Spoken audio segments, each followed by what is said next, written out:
ഓം നമോ നാരായണായ. ഓം നമോ നാരായണായ.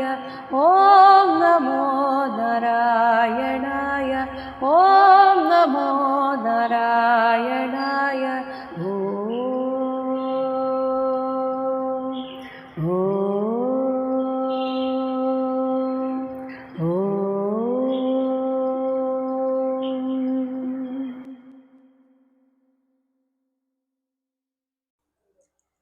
ശ്രീമദ് മഹാഭാഗവതം ഷഷ്ഠസ്കന്ധം ഏകോനവിംശോ അധ്യായഃ. വിംശത്ത് എന്നാൽ 20, ഏക ഊനം ഒന്ന് കുറവായ 20, അപ്പോൾ 19ാമത്തെ അധ്യായം. ഈ അധ്യായത്തിൽ ദിതി അനുഷ്ഠിച്ച പുംസവന വ്രതത്തിൻ്റെ പൂർണ്ണമായ ഒരു അനുഷ്ഠാന വിധിയെക്കുറിച്ചാണ് പറയുന്നത്. മുൻപ് പറഞ്ഞത് പൊതുവായ വ്രതങ്ങൾക്കൊക്കെ വേണ്ടുന്ന ചില ചിട്ടകളാണ്.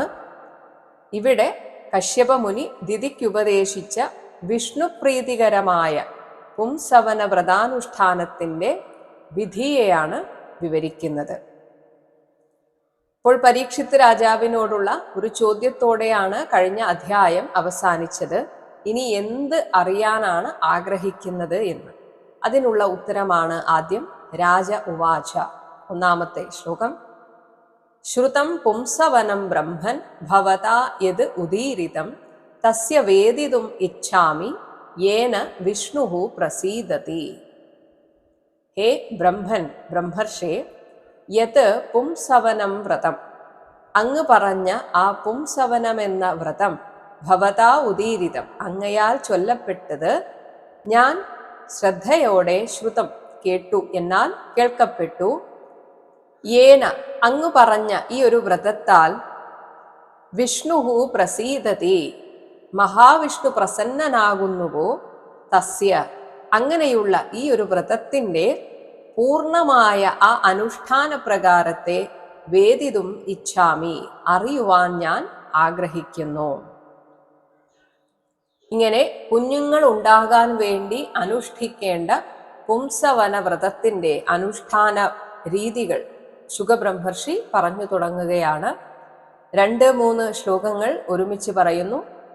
ശുക്ലേ മാർഗശിരേ പക്ഷേ യോഷിത് ഭർത്തുഃ അനുജ്ഞയാ ആരഭേത വ്രതം ഇദം സർവകാമികം ആദിതഃ.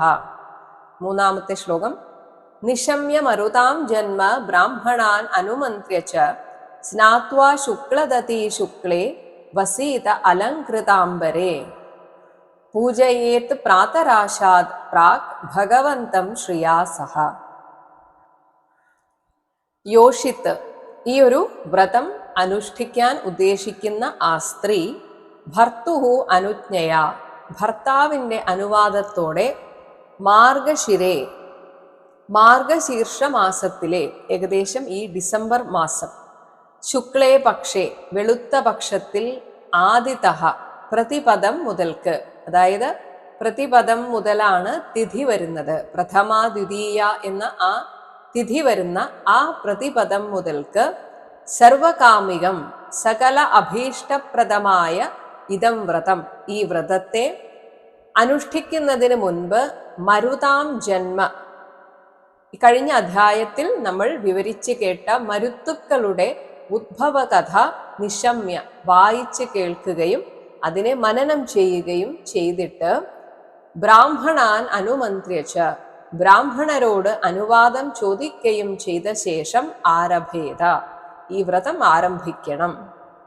അപ്പോൾ വെളുത്ത പക്ഷത്തിലെ, മാർഗശീർഷ മാസത്തിലെ വെളുത്ത പക്ഷത്തിലെ ആദ്യത്തെ തിഥി മുതലാണ് ഇത് ആരംഭിക്കേണ്ടത്. രാവിലെ ശുക്ലദതി, പല്ലൊക്കെ നന്നായി തേച്ചു വെളുപ്പിച്ച്, സ്നാത്വ, കുളിച്ച ശേഷം, അലങ്കൃത, ഭൂഷണങ്ങളൊക്കെ അണിഞ്ഞ്, എന്നാൽ ശുക്ലേ അംബരെ, വെണ്മയുള്ള വസ്ത്രങ്ങൾ, നമ്മളിപ്പോൾ നേരിയതൊക്കെ ഉടുക്കുന്നത് പോലെ വെണ്മയുള്ള വസ്ത്രങ്ങൾ, വസീത, ധരിക്കണം.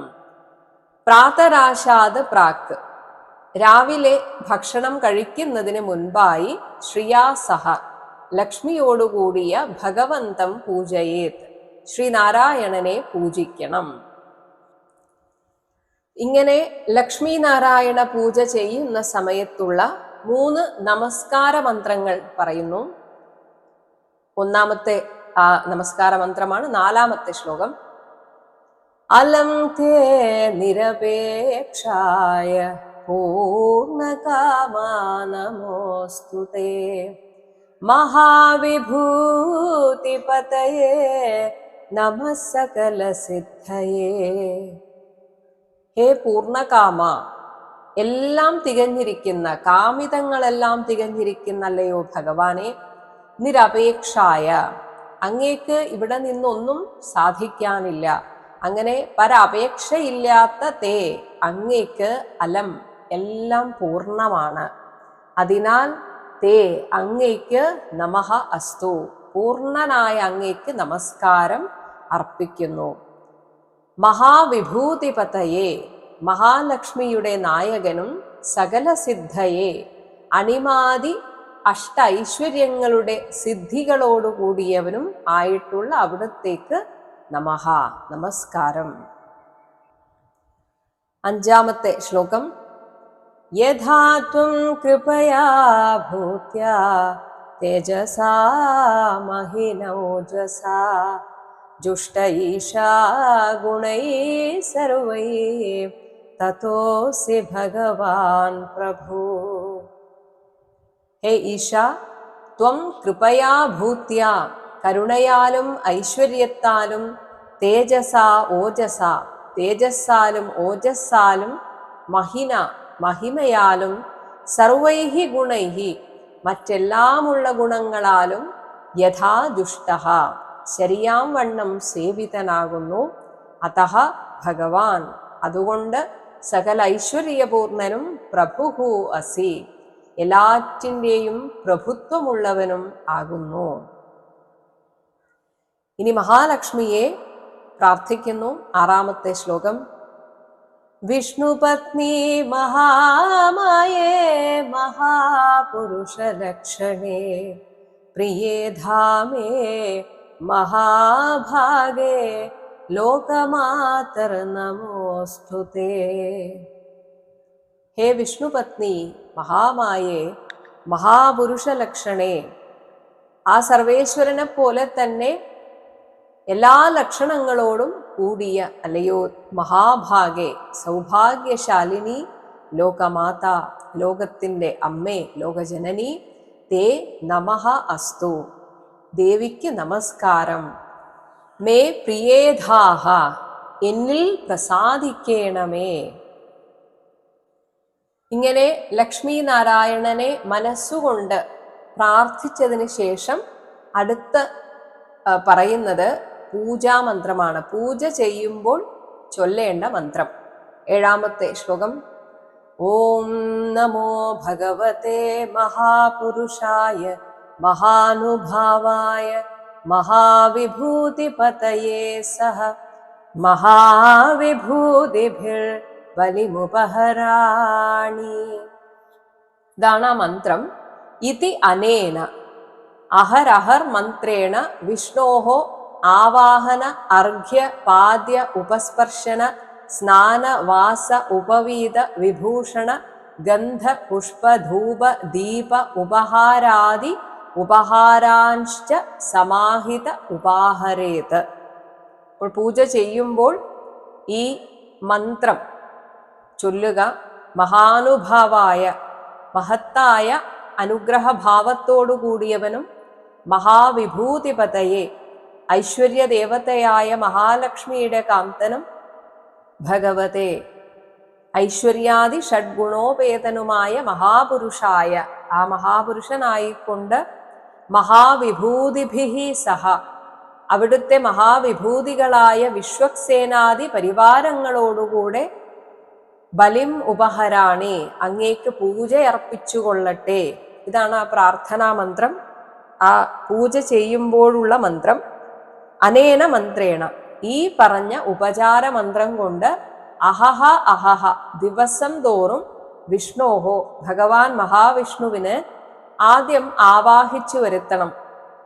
ഭഗവാൻ എൻ്റെ പൂജാമുറിയിലെ ഈ വിഗ്രഹത്തിൽ കുടികൊള്ളുന്നു എന്ന ഭാവത്തിൽ ഭഗവാനെ ആവാഹിച്ച് വരുത്തണം. അങ്ങനെ വന്നിരിക്കണമേ എന്ന് പ്രാർത്ഥിക്കുക. അതിനാണ് ആദ്യം പ്രാർത്ഥിച്ചത്. അങ്ങനെ ആവാഹിച്ചിട്ട് പിന്നീട് ഭഗവാന്റെ അർഘ്യപാദ്യാദികളൊക്കെ പൂജ ചെയ്യുന്നതിന് മുൻപ് വെള്ളം എടുത്ത് ഭഗവാനെ കുളിപ്പിക്കുക, അങ്ങനെയുള്ള കാര്യങ്ങൾ, സ്നാനം, പിന്നെ വസ്ത്രം ഉടുപ്പിക്കുക, യജ്ഞോപവീതം, ആഭരണങ്ങൾ ചാർത്തുക, ചന്ദനം, പുഷ്പം, ധൂപദീപങ്ങൾ, പിന്നെ നിവേദ്യം, ഇതെല്ലാം വെച്ചിട്ടുള്ള ഉപഹാരാൻ, ഉപചാരങ്ങളെയും സമാഹിത ഉപാഹരേത്, ശ്രദ്ധായുക്തം അർപ്പിച്ചുകൊള്ളണം.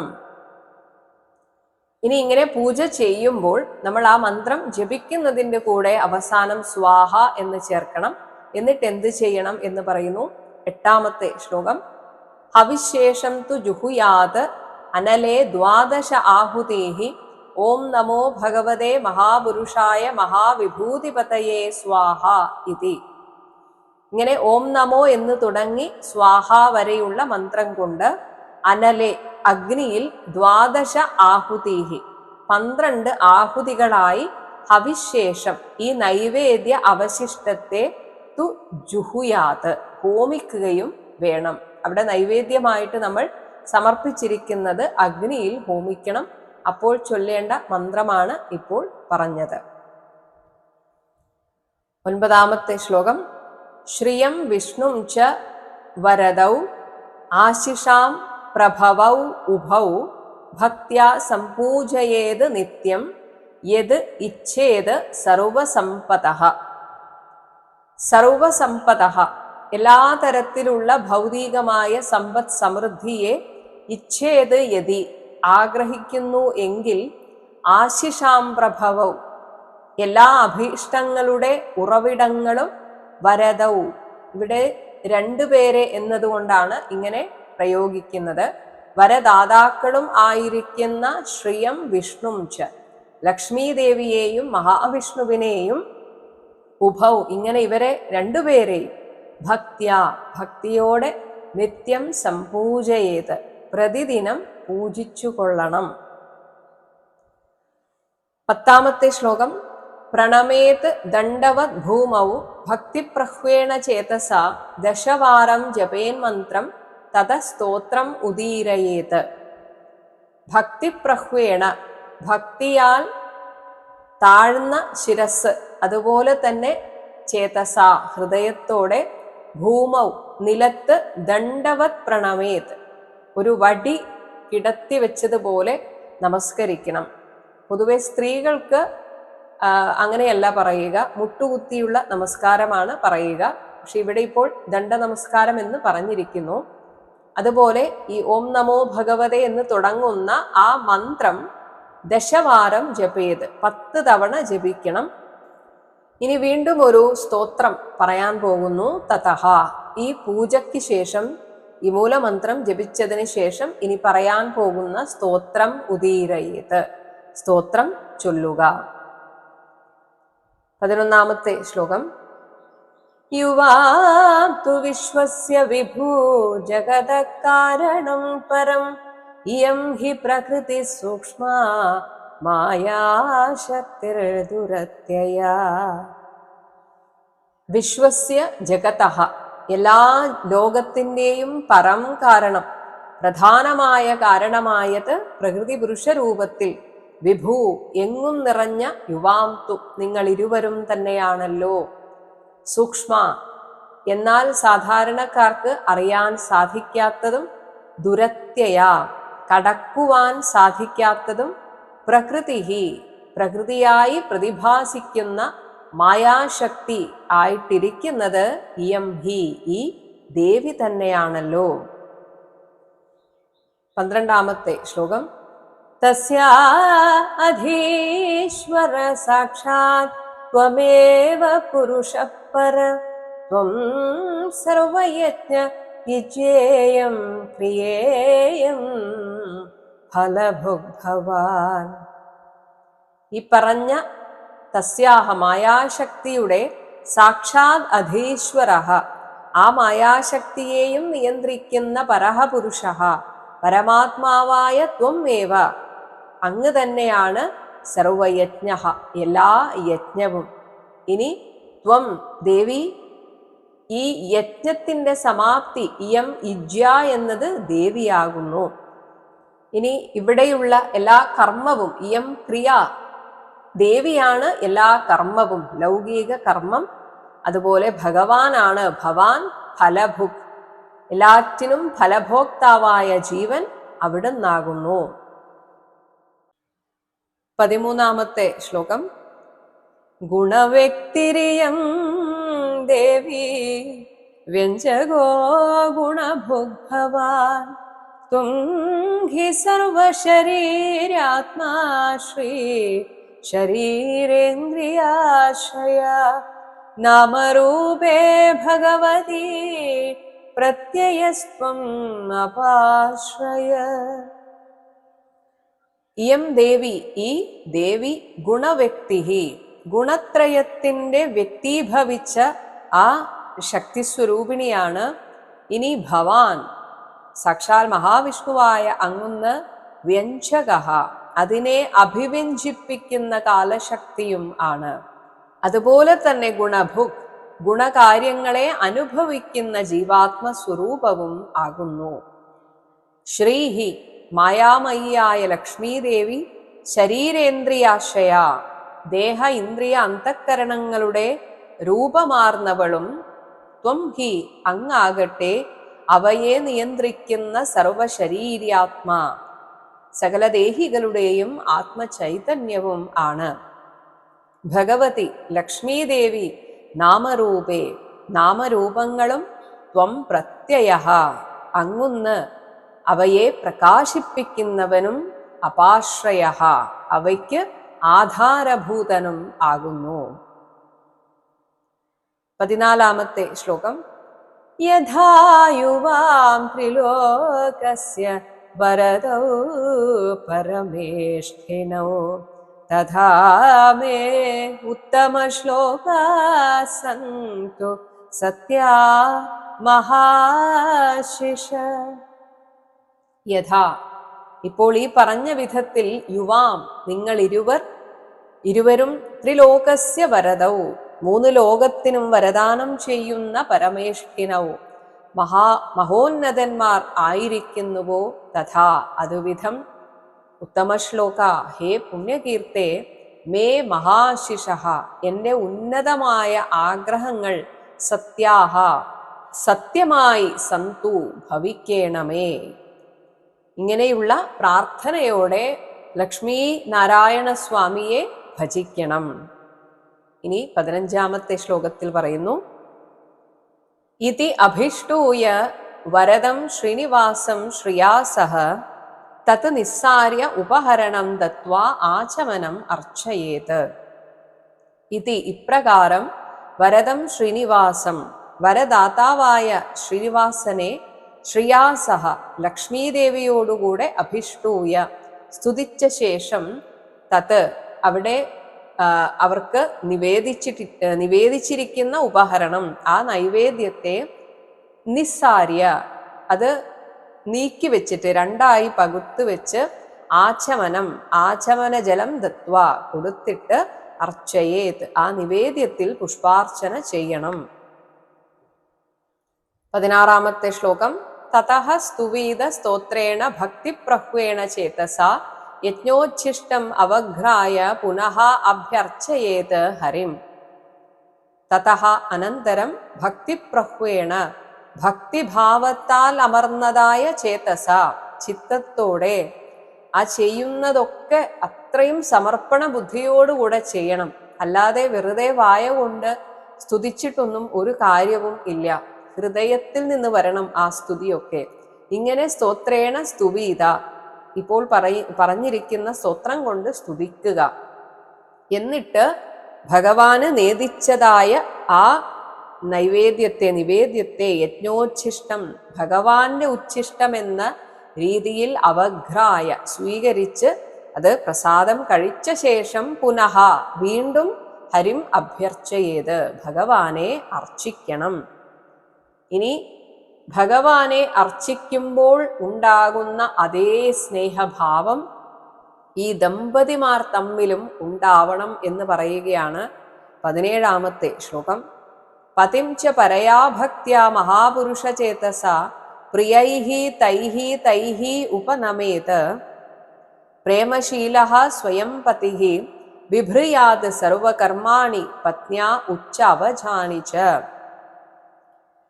മഹാപുരുഷചേതസ, ആ ഭഗവാൻ ഈ ഭൂമിയിൽ എന്നെ സംരക്ഷിക്കാൻ നിയോഗിച്ച ആളാണ് എന്ന ഭാവത്തിൽ പരയാ ഭക്തിയ, ഉത്കൃഷ്ടമായ ഭക്തിയോടുകൂടി, പ്രിയൈഹി, ഭർത്താവിന് പ്രിയങ്കരങ്ങളായ, തൈഹി തൈഹി, ഉപചാരങ്ങളാൽ, ഭർത്താവിന് എങ്ങനെ പെരുമാറിയാലാണോ ഇഷ്ടം അതുപോലെ, പതിഞ്ച, ഭർത്താവിനെയും, ഉപനമേത്, ആരാധിക്കണം.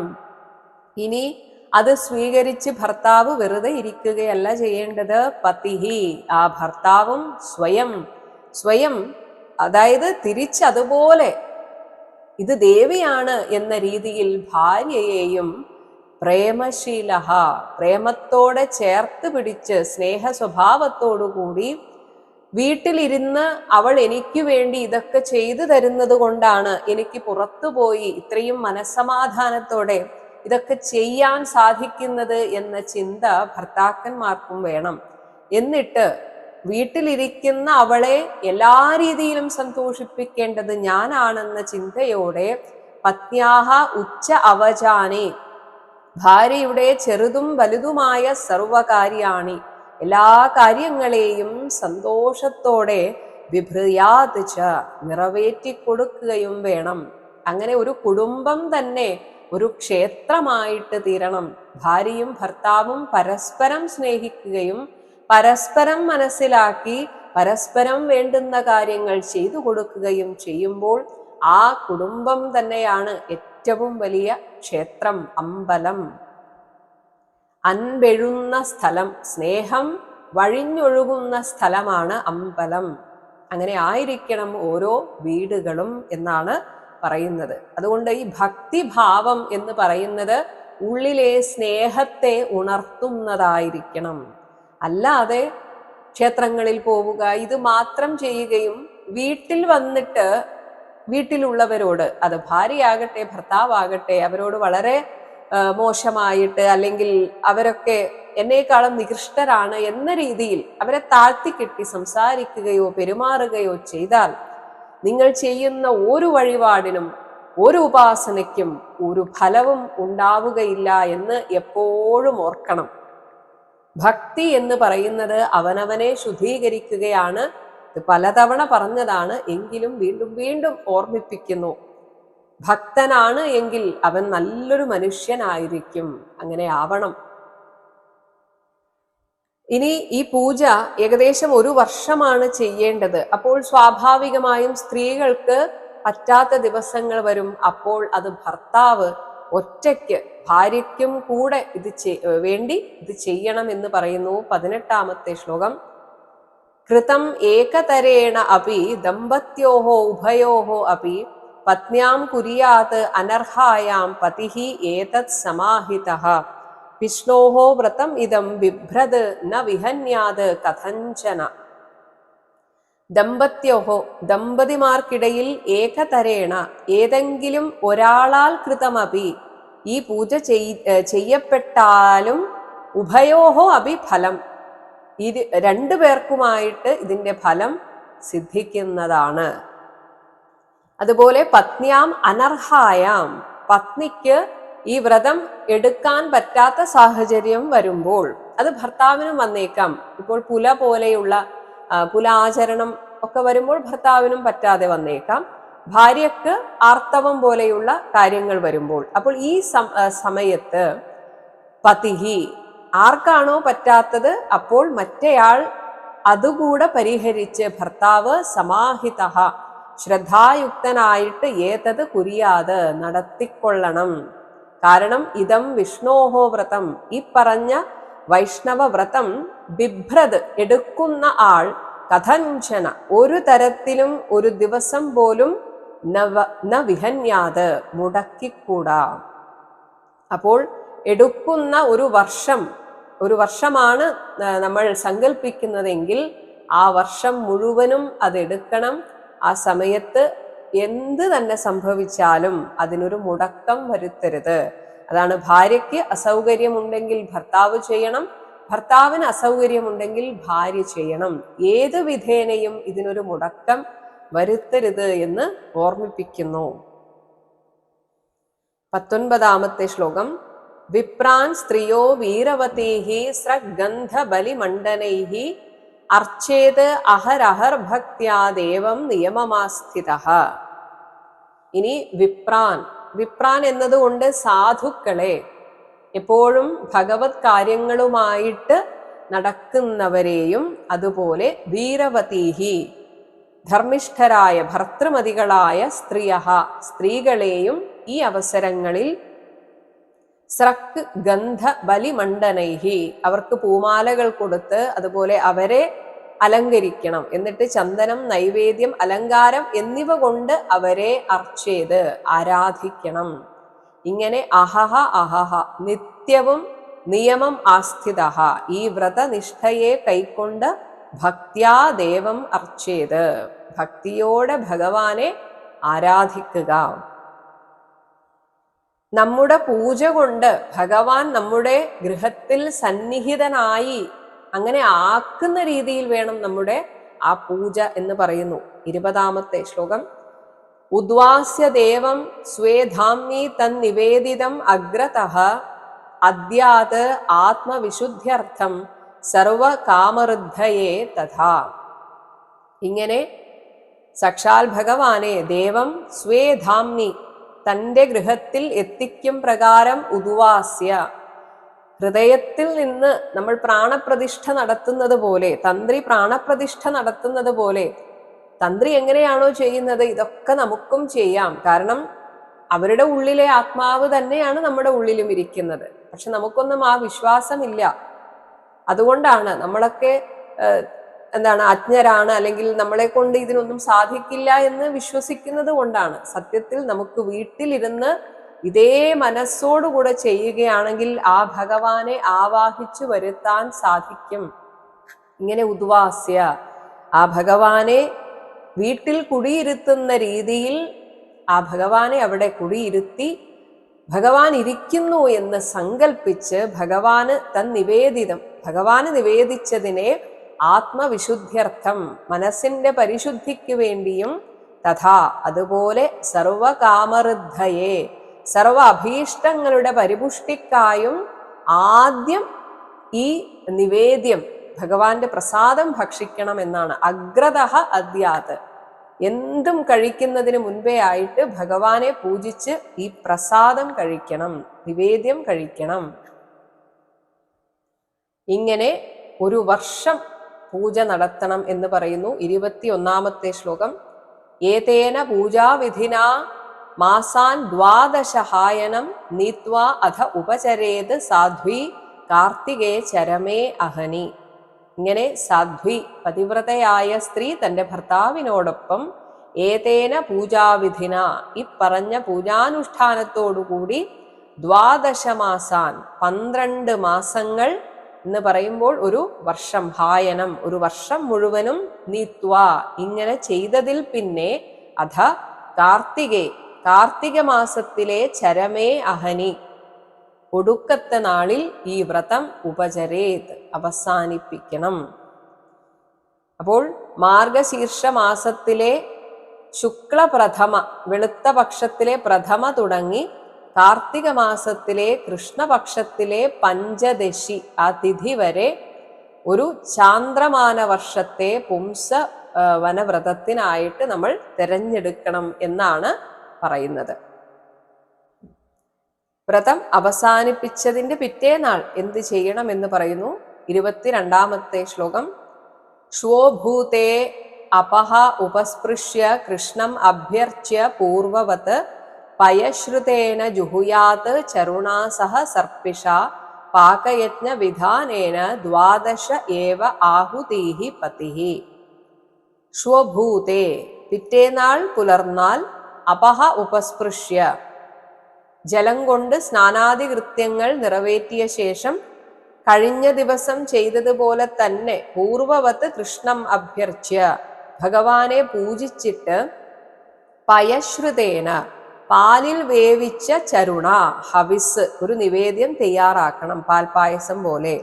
എന്നിട്ടത് സർപ്പിഷാസഹ നെയ്യോടുകൂടി, ഇവിടെ പുരുഷന്മാർ ചെയ്യണമെന്നാണ്. പതിഹി ഏവ ഭർത്താവ് ഈ അന്നത്തെ അഗ്നിയിൽ ഹോമിക്കണം. അത് പാകയജ്ഞ വിധാനേന അവിടുത്തെ ഒരു, അതായത് യജ്ഞത്തിൻ്റെതായ ചില മുറകളുണ്ട്, അതിനനുസരിച്ച് 12 ആഹുതിഹി 12 ആഹുതികളെ ജുഹുയാത്ത് ഇവിടെ അഗ്നിയിൽ ഹോമിക്കണം. ഇനി ഈ ചടങ്ങിന് സാക്ഷികളാവാൻ ബ്രാഹ്മണരെ ക്ഷണിക്കണം. എന്നിട്ട് അവരുടെ അനുവാദത്തോടെ വേണം സാധാരണ പോലെയുള്ള ഭക്ഷണം കഴിച്ചൊക്കെ തുടങ്ങാൻ എന്ന് പറയുന്നു. 23-ാമത്തെ ശ്ലോകം. ആശിഷഃ ശിരസാ ആദായ ദ്വിജൈഹി പ്രീതൈഹി സമീരിതാഃ പ്രണമ്യ ശിരസാ ഭക്ത്യാ ഭുഞ്ജീത തദനുജ്ഞയാ. ഇങ്ങനെ പ്രീതൈഹി ദ്വിജൈഹി സന്തുഷ്ടരായ ബ്രാഹ്മണരാൽ സമീരിതാഃ ഉച്ചരിക്കപ്പെട്ട ആശിഷഃ ആശീർവചനങ്ങളെ ശിരസാ ആദായ ശിരസാൽ ഏറ്റുവാങ്ങി പ്രണമ്യ അവരെ നമസ്കരിച്ചിട്ട്, ശിരസാ പ്രണമ്യ ശിരസാൽ നമസ്കരിച്ച് തദനുജ്ഞയ അവരുടെ അനുവാദത്തോടുകൂടി സാധാരണ പോലെ ഭുഞ്ജീത ഭക്ഷണം കഴിക്കാം. ഇനി ഇങ്ങനെ ഹോമിച്ച ആ അന്നത്തെ ഒരു സത്പുത്രൻ ഉണ്ടാകണം എന്ന സങ്കല്പത്തോടുകൂടി ഭാര്യയ്ക്ക് കൊടുക്കണം എന്ന് പറയുന്നു. 24-ാമത്തെ ശ്ലോകം. ആചാര്യം അഗ്രതഃ കൃത്വാ വാഗ്യതഃ സഹ ബന്ധുഭിഃ ദദ്യാത് പത്ന്യൈ ചരോഹോ ശേഷം സുപ്രജാഃ ത്വം സുസൗഭഗം. ഇങ്ങനെ ആചാര്യം അഗ്രതഃ കൃത്വാ പുരോഹിതനെ മുൻനിർത്തിയിട്ട്, വാക്യതഃ മൗനം അവലംബിച്ച്, ബന്ധുഭിഹി സഹ ബന്ധുജനത്തോടുകൂടെ ചേർന്ന്, സുപ്രജാഹത്വം സുപ്രജാസ്ത്വം സത്പുത്രലാഭത്തിനും, സുസൗഭഗം സൗഭാഗ്യ അതിശയത്തിനും ഉതകുന്ന ആ ചരോഹോ ശേഷം ഹവിശേഷത്തെ പത്നിയൈ ദദാത് പത്നിക്ക് കൊടുക്കണം. ഇങ്ങനെയുള്ള വ്രതം ദമ്പതിമാർക്ക് വളരെ വിശേഷപ്പെട്ടതാണ് എന്ന് പറയുന്നു. 25-ാമത്തെ ശ്ലോകം. ഏതച്ചരിത്വാ വിധിവത് വ്രതം വിഭോഹോ അഭീപ്സിതാർത്ഥം ലഭതേ പുമാൻ ഇഹ സ്ത്രീ തു ഏതത് ആസ്ഥായ ലഭേത സൗഭഗം ശ്രേയം പ്രജാം ജീവപതിം യശോ ഗൃഹം. വിഭോഹോ ഭഗവാനെ സംബന്ധിച്ച ഈ വ്രതം പുമാൻ ഏതൊരു പുരുഷൻ വിധിവത് ചരിത്വ വിധിയാവണ്ണം ആചരിച്ചാൽ, ഇഹ ഈ ലോകത്തിൽ അഭീപ്സിതാർത്ഥം ആഗ്രഹിക്കുന്നതെന്തും ലഭതേ സാധിക്കുന്നു. ഇനി ഇതൊരു സ്ത്രീയാണ്, സ്ത്രീക്ക് പ്രാധാന്യം കൊടുത്ത് സ്ത്രീയുടെ ആഗ്രഹം എന്ന രീതിയിൽ ഏതത് ആസ്ഥായ ഇതിനെ ആചരിച്ചാൽ സൗഭഗം സൗഭാഗ്യത്തെയും, ശ്രിയം ഐശ്വര്യത്തെയും, പ്രജാം സത്സന്തതിയെയും, ജീവപതിം ദീർഘായുസുള്ള ഭർത്താവിനെയും, യശഃ നല്ല പേരിനെയും, ഗൃഹം നല്ല ഭവനത്തെയും, ലഭേദ നേടിയെടുക്കുന്നു. അപ്പോൾ മനസ്സിനെ ശുദ്ധീകരിക്കാനാണ് ഇങ്ങനെ ഒരു വ്രതാനുഷ്ഠാനം പറഞ്ഞത് എന്ന് പറഞ്ഞു. അങ്ങനെ ചെയ്യുന്ന സമയത്ത് നമ്മുടെ ഹൃദയം ശുദ്ധീകരിക്കപ്പെടുന്നു. എന്ത് തടസ്സം കൊണ്ടാണോ നമ്മുടെ ആഗ്രഹങ്ങൾ സാധിക്കാത്തത്, ആ തടസ്സങ്ങൾ നീങ്ങിക്കിട്ടുന്നു. അതുകൊണ്ടാണ് പിന്നീട് ആഗ്രഹിക്കുന്നത് എന്തും നടക്കുമെന്ന് പറഞ്ഞത്. ഈ പുംസവന വ്രതത്തിന്റെ ഒരു ഫലശ്രുതിയാണ് 2 ശ്ലോകങ്ങളിലായിട്ട് പറയുന്നത്. കന്യാച്ച വിന്ദേത സമഗ്രലക്ഷണം വരം തു അവീരാഹത കിൽവിഷാഗതിം കൃതപ്രജാ ജീവസുതാ ധനേശ്വരി സുദുർഭഗാ സുഭഗാ രൂപം അഗ്ര്യം. 27 വിന്ദേത് വിരൂപാ വിരുജാ വിമുച്യതേ ആമയാവി ഇന്ദ്രിയ കൽപ്പദേഹം ഏതത് പഠയേത് അഭ്യുദയേ ച കർമ്മണി അനന്തതൃപ്തി പിതൃദേവതാനാം. കന്യാച്ച വിവാഹം കഴിയാത്ത പെൺകുട്ടിയാണ് ഇത് ചെയ്യുന്നതെങ്കിൽ, അപ്പോൾ ഭർത്താവിനോട് കൂടെ അല്ല ചെയ്യുന്നത്, ഒറ്റയ്ക്ക് ചെയ്യാം. അപ്പോൾ സമഗ്ര ലക്ഷണം വരം വിന്ദേത സകല സത് ലക്ഷണങ്ങളും തികഞ്ഞ വരനെ ലഭിക്കുന്നതാണ്. അവീരാത്തു ഇനി വിധവയാകട്ടെ ഹതകിൽബിഷ പാപങ്ങൾക്കെല്ലാം അറുതി വന്ന് നല്ലൊരു സദ്ഗതിയെ വിന്ദേത പ്രാപിക്കുന്നതാണ്. മൃതപ്രജ കുഞ്ഞുങ്ങൾ മരിച്ചുപോയ അവർ ഇങ്ങനെയൊരു പൂജ ചെയ്യുകയാണെങ്കിൽ ജീവസുത ദീർഘായുസ്സുള്ള പുത്രന്മാർ ജനിക്കുന്നതാണ്. ഇനി ധനേശ്വരി ധനാഢ്യയായിരിക്കാം, പക്ഷെ പല രീതിയിലുള്ള എന്തൊക്കെയോ ഒരു സുദുർഭഗ ദൗർഭാഗ്യം പിടിപെട്ടിരിക്കുന്നവളാണെങ്കിൽ അവൾ ഈ പൂജ ചെയ്താൽ സുഭഗ സൗഭാഗ്യവതിയായും ഭവിക്കുന്നതാണ്. വിരൂപ വൈരൂപ്യമുള്ളവൾ, അഗ്ര്യം മുൻപന്തിയിലുള്ള രൂപം വിന്ദേത് നല്ല രൂപഗുണത്തെ ഒരു ഐശ്വര്യം ഉള്ളവളായി തീരുന്നതാണ്. ഇനി ഏതൊരുവൻ യഹ ആമയാവി രോഗഗ്രസ്തനാണോ അവൻ വിരുജ ഏത് രോഗത്തിൽ നിന്നായാലും വിമുച്യതേ മുക്തനാകുന്നു. ഇന്ദ്രിയകൽപ്പദേഹം നല്ല ബലത്തോടുകൂടിയ ഇന്ദ്രിയ ബലത്തോടുകൂടിയ കെൽപ്പുള്ള ശരീരത്തെ പ്രാപിക്കുകയും ചെയ്യും. ഇനി ഈ ഒരു പ്രകരണത്തെ ഈ ഒരു അധ്യായത്തെ ശ്രാദ്ധാദി കർമ്മങ്ങളിൽ വെച്ച് അഭ്യുദയേ കർമ്മണി അഭ്യുദയാർത്ഥം നടത്തുന്ന ശ്രാദ്ധാദി കർമ്മത്തിൽ ഈ ഒരു അധ്യായത്തെ പഠൻ പാരായണം ചെയ്യുന്നുവോ അവന്റെ പിതൃദേവതാനാം പിതൃക്കൾക്കും പിന്നെ ദേവന്മാർക്കും അനന്തതൃപ്തി അതിരറ്റ സംതൃപ്തി വന്ന് അവരും സന്തുഷ്ടരാകുന്നു. അങ്ങനെ അവരിലൂടെ അനുഗ്രഹം സിദ്ധിക്കുന്നു. അടുത്ത ശ്ലോകത്തോടുകൂടി ഈ ഒരു അധ്യായം അവസാനിക്കുന്നു. അതുപോലെ തന്നെ ഈ ഒരു അധ്യായത്തോടുകൂടി 6ാമത്തെ സ്കന്ധവും അവസാനിക്കുകയാണ്. തുഷ്ടാഹ പ്രയച്ഛന്തി സമസ്ത കാമാൻ ഹോമാവസാനേ ഹുതഭുക്ഷ് ഹരിഹി ച രാജൻ മഹത് മരുതാം ജന്മപുണ്യം ദിതേഹ വ്രതം ച അഭിഹിതം മഹത്തേ. ഇങ്ങനെ ഹോമാവസാനെ ആ ഹോമത്തിന്റെ പരിസമാപ്തിയിൽ ഹുതഭുക് അഗ്നിദേവനും ശ്രീ ഭഗവതിയും ഹരിഹി മഹാവിഷ്ണുവും ഇഷ്ടാഹ സംതൃപ്തരായിട്ട് സമസ്ത കാമാൻ എല്ലാ തരത്തിലുള്ള അഭീഷ്ടങ്ങളെയും പ്രയച്ഛതി പ്രദാനം ചെയ്യുന്നു. ഹേ രാജൻ, അല്ലയോ പരീക്ഷിത്തെ, ഇങ്ങനെയുള്ള മരുദേവന്മാരുടെ മഹത് പുണ്യം മഹാത്മ്യമുള്ളതും പുണ്യകരവുമായ ജന്മ ഉദ്ഭവവും ദിതേഹേ ദിതിയുടെ മഹത് വ്രതം മഹത്തായ വ്രതാനുഷ്ഠാനവും തേ അഭിഹിതം അങ്ങേക്കായി ഞാനിതാ പറഞ്ഞു തന്നിരിക്കുന്നു. ഇതി ശ്രീമദ്ഭാഗവതേ മഹാപുരാണേ വൈയാസക്യാം 18 സാഹസ്ര്യാം പാരമഹംസ്യാം സംഹിതായാം ഷഷ്ഠസ്കന്ധേ പുംസവനവ്രത കഥനം നാമ 19 അധ്യായഃ. ഇതി ഷഷ്ഠസ്കന്ധഃ സമാപ്തഃ. സർവത്ര ഗോവിന്ദ നാമ സങ്കീർത്തനം ഗോവിന്ദ ഗോവിന്ദ. ഹരേ രാമ ഹരേ രാമ ഹരേ രാമ രാമ ഹരേ കൃഷ്ണ ഹരേ കൃഷ്ണ ഹരേ കൃഷ്ണ കൃഷ്ണ ഹരേ രാമ ഹരേ രാമ ഹരേ രാമ രാമ ഹരേ കൃഷ്ണ ഹരേ കൃഷ്ണ ഹരേ കൃഷ്ണ കൃഷ്ണ ഹരേ രാമ രാമ ഹരേ കൃഷ്ണ കൃഷ്ണ ഹരേ രാമ രാമ ഹരേ കൃഷ്ണ കൃഷ്ണ.